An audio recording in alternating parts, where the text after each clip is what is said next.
Hello, hello. What's going on, T? Dr. Razor. Glad to see you. All right. So, I was a little late, only 2 minutes late, but I'm also not feeling the best right now. Picked up a little cold. Picked up a little cold slash fever. I don't have a fever right now, but I did last night, I think. So I'm a little under the weather right now. So if my voice sounds a little raspy or groggy, I've been coughing and dealing with this. But you know what isn't sick? My position. My position is nice and healthy on Nvda. So we're up 185% right now. So that's looking really good.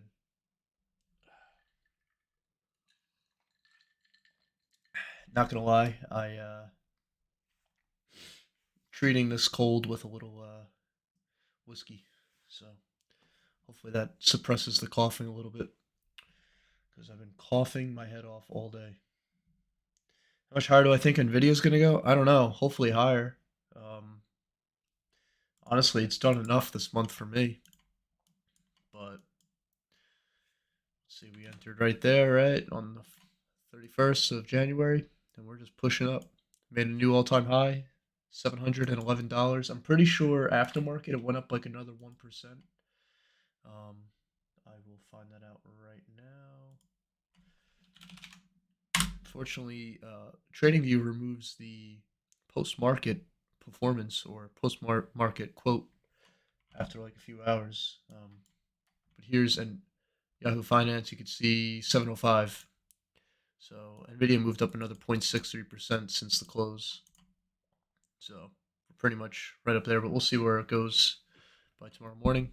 Again, I'm not really stressing about a few days of performance. Got out with 3,200. That was amazing. Yeah. Yeah, congratulations. It's a great trade. Um, Fortinet came through huge on earnings. Excuse me. Came through huge on earnings. And yeah, shot up, I think, pretty much shot up like 14% yesterday. And then came down about 8% from its highs from yesterday. Um, But then, it came down. I actually watched Fortinet go from, $73, $75 down to, yeah, 67, and then it got bought up halfway. So, um, one thing that I think I mentioned this already, but Fortinet has a gap or had a gap um, right here. So it filled that gap today. Um, and it also filled the gap that was created from the earnings the overnight move. So it filled the gap to the upside and the downside. So we'll see where Fortinet goes from here. Hopefully, it pushes up higher. Um, Got hit with IV crush a little bit on FTNT. This position was up 140% at market open, and it came all the way back down. It was pretty much flat at one point, and then went back up towards the end of the day. Now I'm sitting at 50% profit on FTNT, so not too bad. Kind of wish I just took the profit because this is like my smaller trade, my like little bonus trade. Um, but I'm just gonna let it run for the month. Not really too worried about it. But I kind of wish I took profits this morning. It's just a little fun money, but still, I think it's still worthy to hold. I think it's going to continue going up. We still have plenty of time um, for the rest of the month to play out.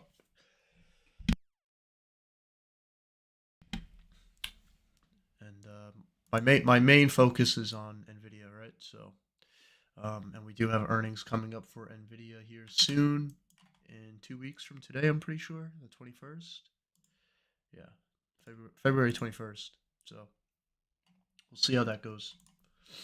How'd you know Nvidia wasn't going to come down during the fall yesterday? How did you know Nvidia wasn't? I gotta pop out the chat because I can't read the full message. Hold on. How do you know Nvidia wasn't going to come down during the fall yesterday? I didn't know. Um, no one knows what the market's going to do on one day. Um, so yeah, but yeah, I did watch it. It did come down. It didn't even come down that much. I mean, Nvidia's in an uptrend. It's gotten price target raises by Goldman Sachs and Morgan Stanley to like 750, $800. So um, for now, like what I think, I didn't really think this would happen this fast with Nvidia. It's kind of beating my expectations so far. Um, I'm just waiting to see what's going to happen for earnings. Now, the last two earnings, Nvidia dropped, so there's a pretty good chance Nvidia pops on this earnings. Um, Last year, this time last year, Nvidia popped up 14% on earnings, and then the last two earnings, it's just been kind of lackluster. It popped, dropped, and then it dropped here. So I'm hoping for something big on Nvidia. So yeah. Oh yeah, it'll fall fast. I mean that's volatility, right? And that's the thing with options. You just the best thing you can do is just stick to your trading plan and don't even look at the screen. Don't even look at the numbers. I like to look at the numbers because I'm just a nerd, and I've kind of disconnected my emotions from money a little bit, like the numbers, the size of numbers. I mean, it does feel great still when you make money, or like when you make money on paper. But it feels the best when you lock in those profits by the end of the month. That's the best feeling.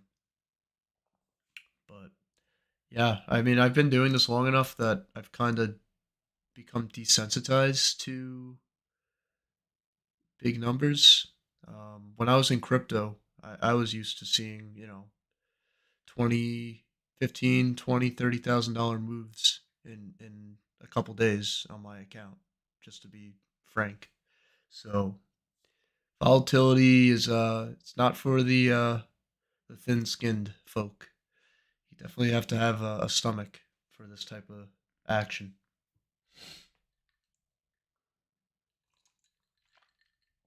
But if you ever feel like you're not comfortable with the position, or you just feel like you should take profit just to put your mind at ease, go ahead, just do it.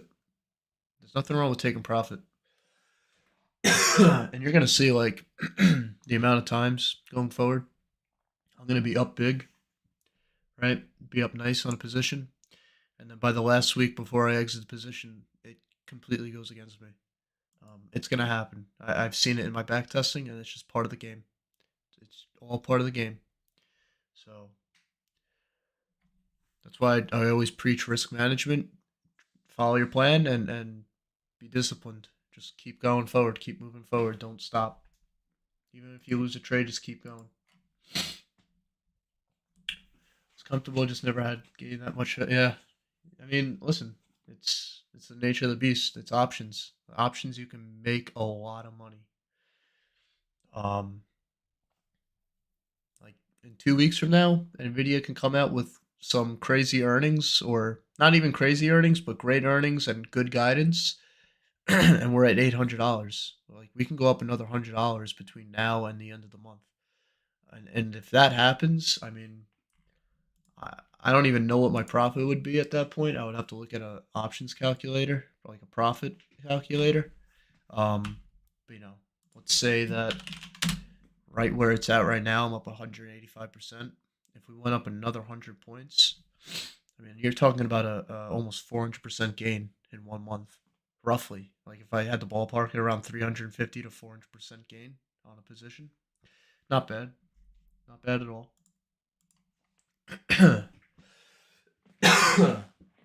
Sorry about my coughing. I should mute my mic when I cough, but just trying to deal with this right now. Usually I wouldn't be streaming, but I wanted to go over the past week.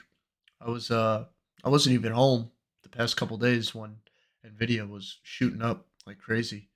I was actually snowboarding for a few days with a bunch of friends, so um, as you guys, as I was posting stuff, I was like on my phone just looking at everything and trying to keep up to date with all the news and price action.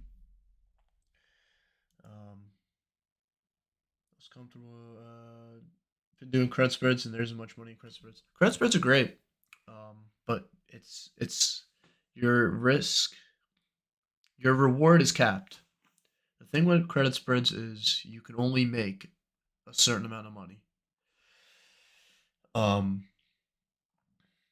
but your risk, well, depending on the instrument, you can get assigned. So selling options, when you sell, let's say I sold Nvda, right, and I like hold it until expiration, and I get assigned those contracts, I have to come up with 100 shares of Nvidia at $700. If you do the math on that, that's roughly $70,000 that you have to put up. So that's the only risk with credit spreads, and a lot of people fail to mention that. Yeah, yeah. The risk and reward is capped. I mean, the risk, your risk should always be capped, and technically your risk isn't capped with selling credit spreads, unless you're doing like SPX where you can't get assigned.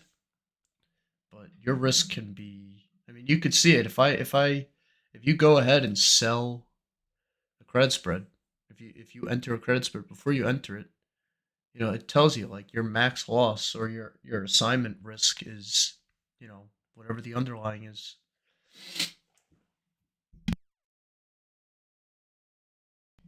I may have to grab some tissues here soon.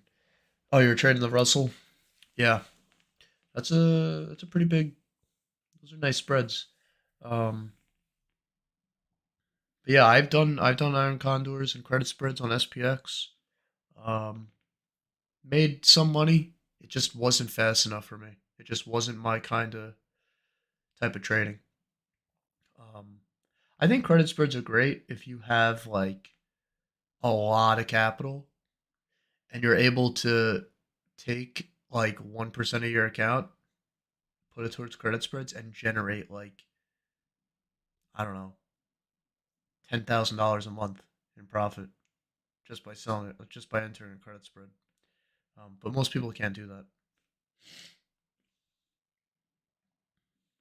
Yeah, I like this type of trading better too. That's why I've been sharing it. I'm gonna be right back. I have to grab a box of tissues. I'm not crying. I'm just having a little runny nose.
All right, I'm back. So, what is going to happen from here on out? Um, so what are my plans for the rest of the month?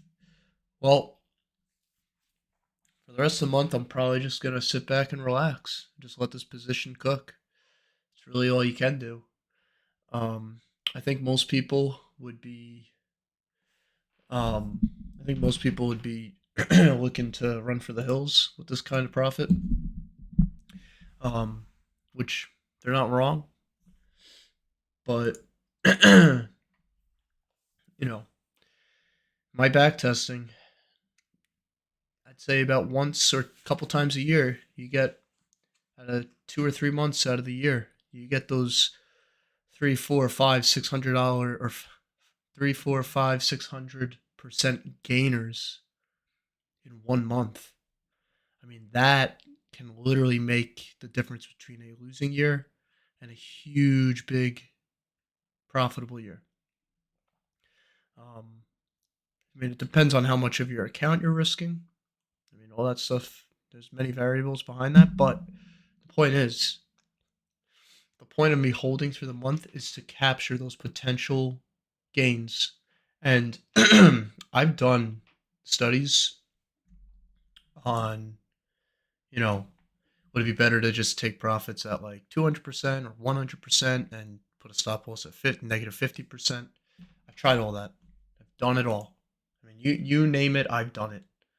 Um, and I mean, the data doesn't lie. I always trust my data.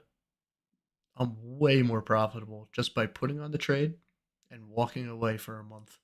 I mean, I don't actually walk away, but I mean, last month was a great example. I missed out on like an extra $500 of profit. Now I'm kind of pinching pennies here, but still, like that's a decent amount of money. I missed out on like I think $500 or $600 of more profit on Netflix because I could close Netflix after earnings instead of holding it for like another like 3 or 4 trading days. And you know, again, like my data, my back testing says hold until like the last day of the month, and you should be more profitable over the long run. And when I say like, I'm better off just holding through the like this is tested.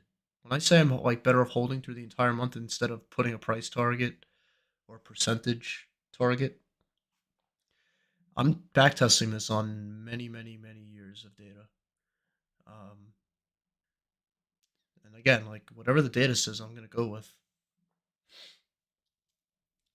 Yeah, yeah, I know we closed Netflix early, and I shouldn't have, but it didn't. I mean, like it's not a huge deal, but I'm probably not gonna do that again. Like I'm probably next time, like I guess Nvidia would be a good example.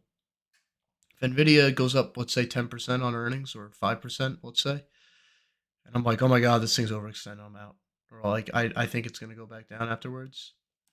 There's a good chance like it's gonna go up on earnings and continue to go up after earnings for like the next.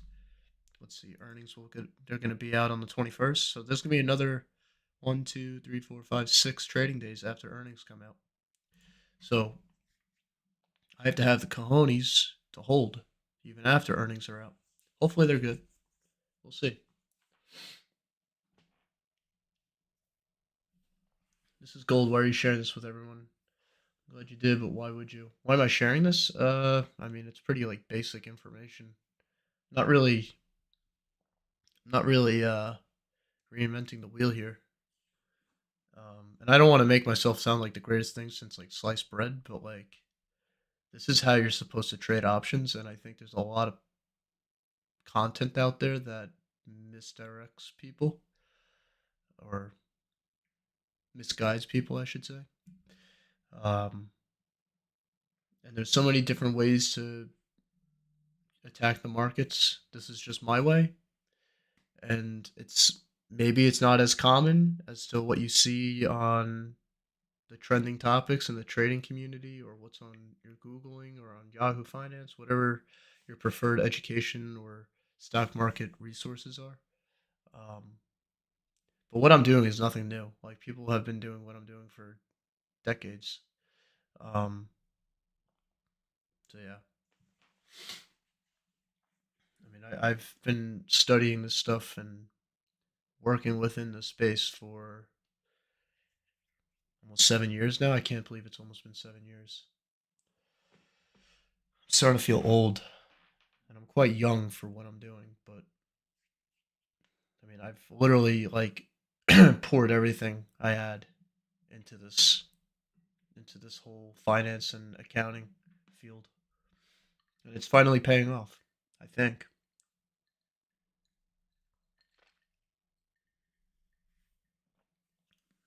Yeah, I don't know who that is. T. Um, but I think it's good to learn everything there is about options. I think it's good to learn about credit spreads and iron condors and wheel strategy and whatever else is out there. Um, I think it's important. I think they like all the like. I'm not saying like, oh, don't trade credit spreads. I mean, credit spreads are used for certain situations, right? Like credit spreads are great if you have a certain amount of risk you want to put up and you want to manage your profit, or you have a passive income strategy or whatever. Or if you want like a high win rate, you know, there's certain instruments and certain strategies. Or there's certain strategies for certain instruments. Um, like if you gave me a stock that's like not very volatile, um, I wouldn't be able to make money going with calls, right? Like if you gave me like, I don't know, what's a stock that like barely moves? Like give me like a real estate investment trust, right? So like a real estate investment trust, they usually pay higher dividends, and because of that, their underlying stock price doesn't move that much. Believe it or not, Walmart moves quite a bit. I think. Let's look at Walmart. Like Walmart's been moving pretty good, man. So, but yes, Walmart is one of those stocks that aren't as volatile, although it has been volatile in recent times. Um, and actually, Walmart just hit all-time highs. I think. Oh, on Friday. Okay, cool. That's new information. So, like, give me a stock like Starwood Property Trust. Let's say. What the hell is this? Here we go. Like this is a stock. If I put it on like a monthly chart, like this is a real estate investment trust. You could see how smooth. I mean, this is a monthly, and stock kind of just oscillates between what like $21 and I don't know 17. This is something that I really wouldn't be able to make money on doing long calls. Although, yeah, it wouldn't be that great. Like I would be losing money. So there's certain stocks that, and this is why I look at seasonality too, right? Like I think the thing is people want to just be like, okay, I want to trade SPX, and that's all I want to trade. Like you got to be dynamic with the markets, and I think that's what makes my strategy. Well, it definitely makes my strategy better because I back tested it, and I've tried using this strategy. Let's say on Nvda, right, and just keep churning the calls each month, like just roll the calls into a new position after each month. And that strategy is profitable for Nvidia, but if I did that for like Apple, let's say, I wouldn't be as profitable. My win rate would be lower, right? Because then you would have to deal with like the losing months, right? That's why I use seasonality because it basically supercharges my strategy to the point where I'm always staying ahead of the curve, potentially staying ahead of the curve, right? There's no guarantee. I obviously, evidently, I can still lose money. I mean, my win rate is like 68%. It's almost 70%. And that's a win rate looking back at like 10 years of data. I don't even know what my win rate is for like the past couple of years, but it's definitely higher because the markets have just been crazy. So like again, like everything I'm saying right now is based off of what I've seen in my back testing. How do you pick stocks to test for the upcoming month? Do you randomly put stocks in the stock chart? Wish it were that easy, just putting random stocks. No, no, I plan ahead of time. So like right now, we're going to be going into March next month. What I'd be doing right now is looking at stocks only pertaining to the month of March and looking at historical data for stock prices in the month of March. And then I just find whatever performs the best. That performs the best, at least in median returns and monthly performance. And then I backtest it because, I mean, I've shown a few examples on this stream before with backtesting. There's times where I look at a stock, it looks like a home run, easy play, it's going to work out great. And then I backtest it, and the returns are abysmal. They're really bad, or they're not even worth the time. So, you know, again, you have to backtest. Not only just pick and choose stocks that you think are good, but also make sure that the data is backing up your beliefs. And if it's not, you got to let go of it. I don't know if it's UT or someone else, but like I know someone was like really into gold stocks, and gold stocks have their time and place at certain times of the year, and they do well, and you can make a lot of money through options. But like right now, gold isn't. I don't think gold is really. I mean, I might be eating my words right now. Like here's Newmont Gold. This is a pretty popular gold mining stock. It's down. It's down right now. And why is that? Well, gold doesn't really perform. So like if you're trading this stock month after month after month, trying to make money, you're actually going to lose money using my strategy. Not even my strategy, but you're going to lose money on long calls. I don't really want to call this strategy my strategy. This is kind of just something that I came up with. Again, what I'm doing is nothing new.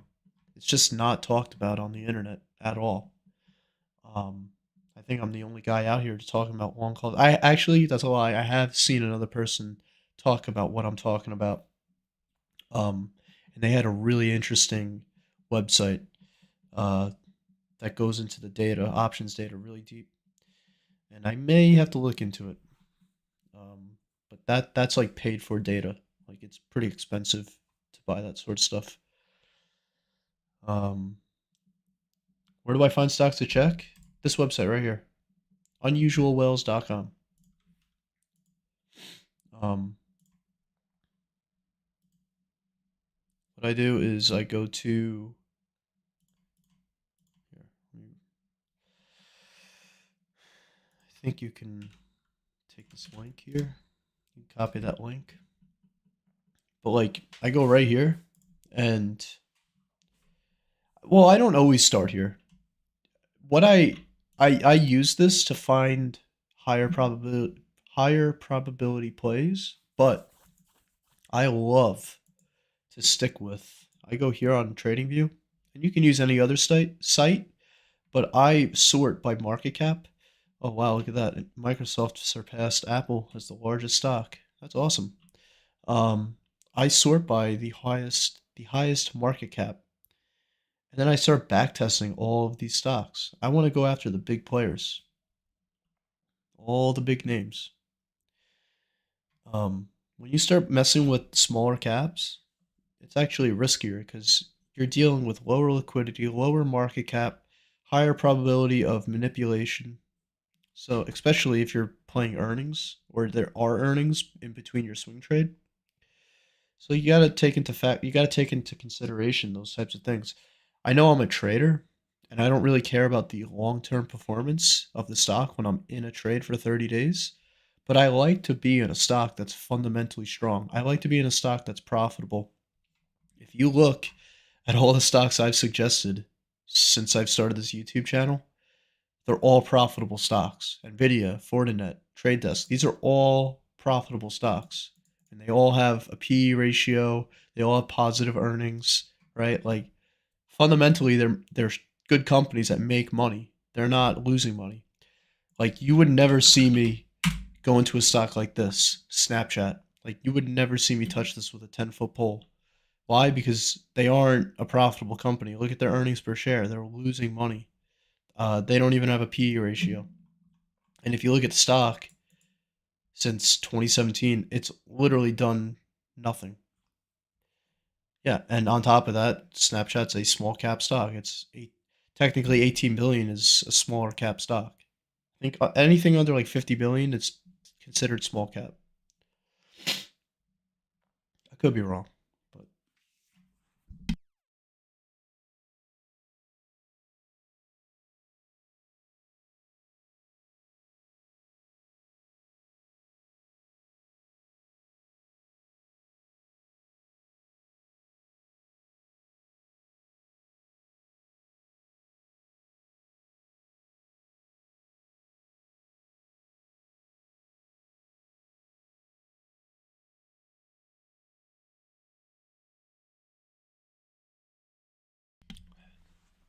so that's all I have to say about that. And I am my nose is running really bad. I'm sorry if I sound sick, guys.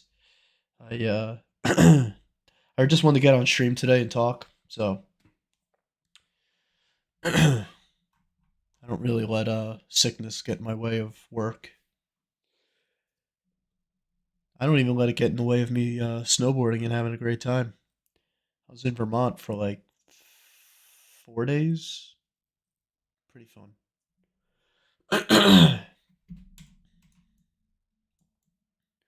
But also right now I'm pretty slammed. Well, not slammed, but I got my work cut out for grad school right now. So I'm gonna be working on some projects here.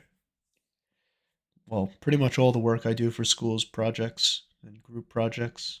Um, so it's all research and analysis. Pretty much what I do for here on YouTube, the stock market and trading, but I do it for business related stuff. And yeah, it's a great learning experience. I'm liking it so far, but it's a lot of work. Um, do I look at median return? Yeah, I don't look at average return. You can look at average return to get a good idea of like what's going on, but the problem with average return is you can have like 1 or 2 months of or 1 or 2 years of great performance that skews the data. Meanwhile, median is looking at the most common number instead of the average.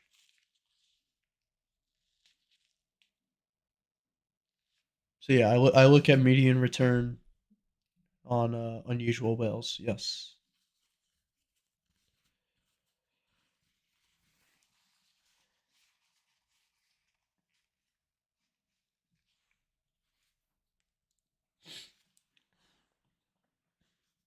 Yeah, but Razorback, you know, you're saying like how I'm giving this stuff away for free, like open content. I mean, I've made all the videos I made about my strategy, and I guess if I add new things to it or I find out new stuff, I'll post more videos. But you know, what I'm giving is, a lot of people would charge a lot of money for this type of stuff, and it's funny because I started this channel with the intentions of never selling anything, um, and I still don't plan on selling anything. But like most YouTubers that do what I do it just for the clicks, and they would charge you a lot. They charge you like $100 a month, $200 a month, 300, maybe even more. I've seen more for content that you can easily find just by googling, and then they tell you on top of that they tell you, oh yeah, you can follow my trades and my strategies. I'll give it all away, and it's not even real. Like it's all fake. So it's pretty much a scam. And there's such a negative connotation already in the trading community. Most of the YouTube trading YouTubers or gurus out there, not even traders, they're gurus. They're scammers. They're just hustling. It's really sad, but it is what it is. I mean, I really wish YouTube would do something about it, but the good news is I've been seeing a couple channels pop up about, and basically their sole purpose is trading for real, and they expose the fake gurus. So it's pretty funny. You paid $9,000 to go through Phil's town. See, I don't know who that is. Phil Towns? Wait, hold on.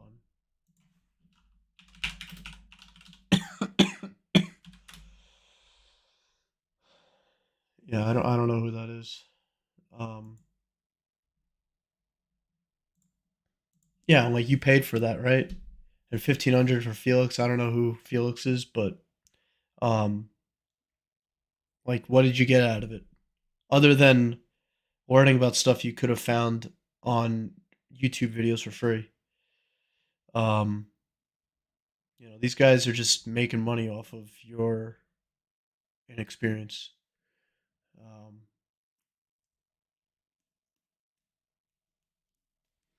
but Scarborough, I hope you can at least make some money back using doing what I'm doing, using my strategy. You can make that money back from paying these guys that just take your money and they don't care if you're successful or not. So as long as they get paid, so there you go. Well, there you go. I'm happy at least recovered. $9,000 is a lot, man. Yeah, some uh, some random dude on the internet who's been doing this for like 7 years made you more money.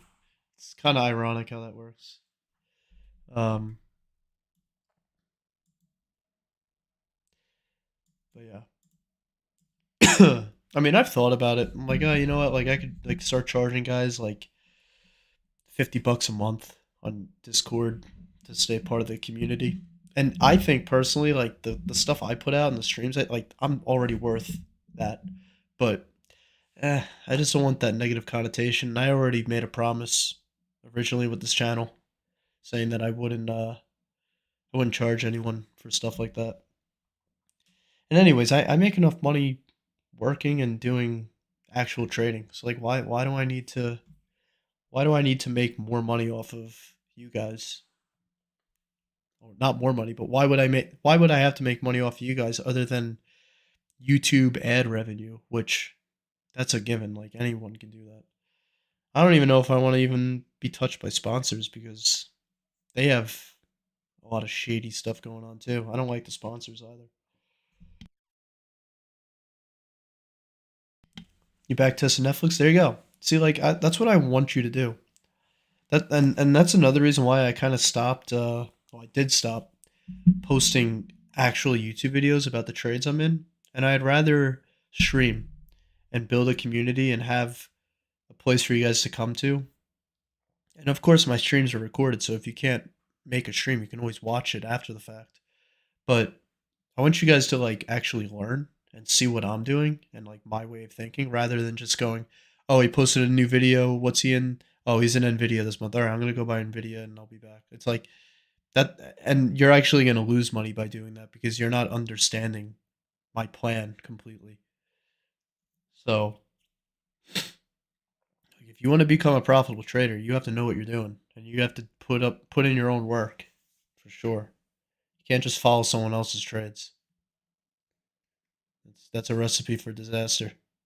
If it were so easy to follow someone's trades, then everyone would be becoming millionaires left and right.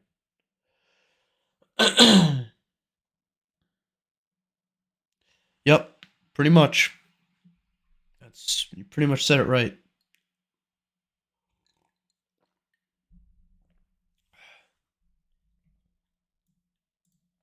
I mean, I I'll tell you this though, if the markets are not doing good, like 2022, my strategy did not do good. Although I did outperform, I still outperformed the S&P 500. But my account on the backtesting data was down 20% in 2022. So, you can lose money doing what I'm doing. You can still lose money with my strategy. And that's why you have to understand it completely. And that's why I also highly suggest doing your own backtesting, building your own spreadsheets, do your own research. What is FTNT going to do? Um Well, I think it's going to go up. I put my money where my mouth is, so I think it's going to go up. Um, I kind of like. I actually, you know what? This thing popped up like 10% and then came back down and then came back up halfway. I kind of like this because we filled the gap here. We flushed out all the sell orders, flushed out all the buy orders, came back to an equilibrium, and now we're kind of just like holding this trend up here. So let's assume we're somewhere in this region. You know, we may be around $72 by the end of the month. And if we are around that price by the end of the month, you know, I'm probably gonna make around, you know, I'll probably make with theta, I'll probably be around 50%. The average gain on Fortinet though is like 130%, so it could be higher. It just depends on where the price lands on the day I sell. You know, I wish I had a crystal ball to tell you, but unfortunately, I haven't got one of those yet. I'm working on it though. Still in 3 contracts? Me too. I'm in 2 contracts, so I think it's going to continue going up. I think I think the best thing is to be patient and just let it play out.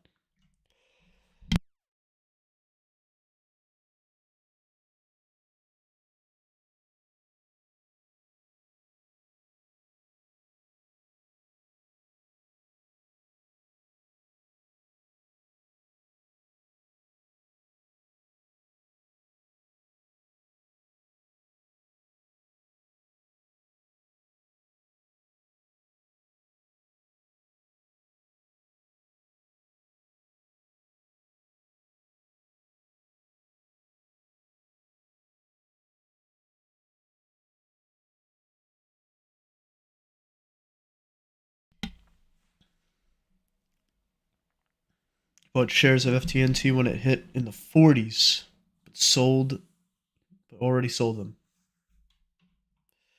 What, like down here? You sold the bottom? Or back here, 22? Yep, that's usually how it works. You sell the bottom. Sell the bottom, buy the top. You know what my goal is?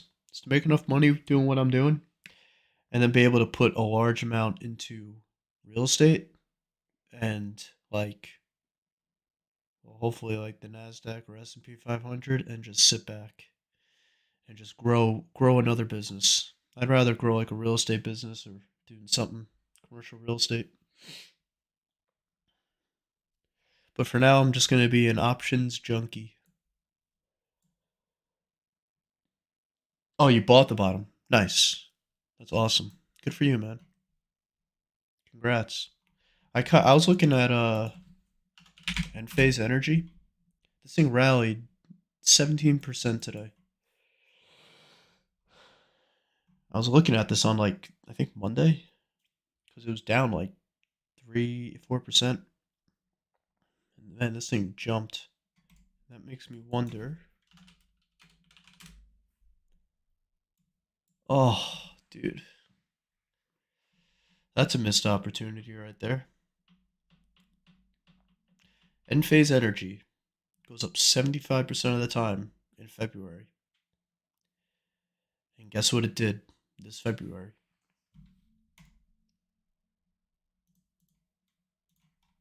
It's up 12% so far this month. Oh, brother. I just, you know, sometimes you can't be greedy. You know, you just gotta. I made more money on Nvda, I think. So, but you can't win them all. Can't be perfect.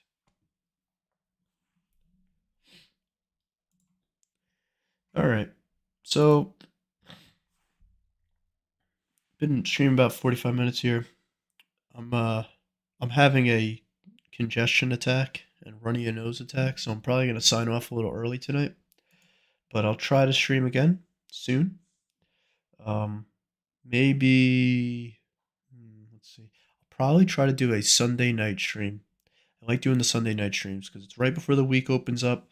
Most people are laying in bed or on their couch, chilling out, getting ready for the week, and it's a good time to hop on stream. and get as many people as I can in this live stream.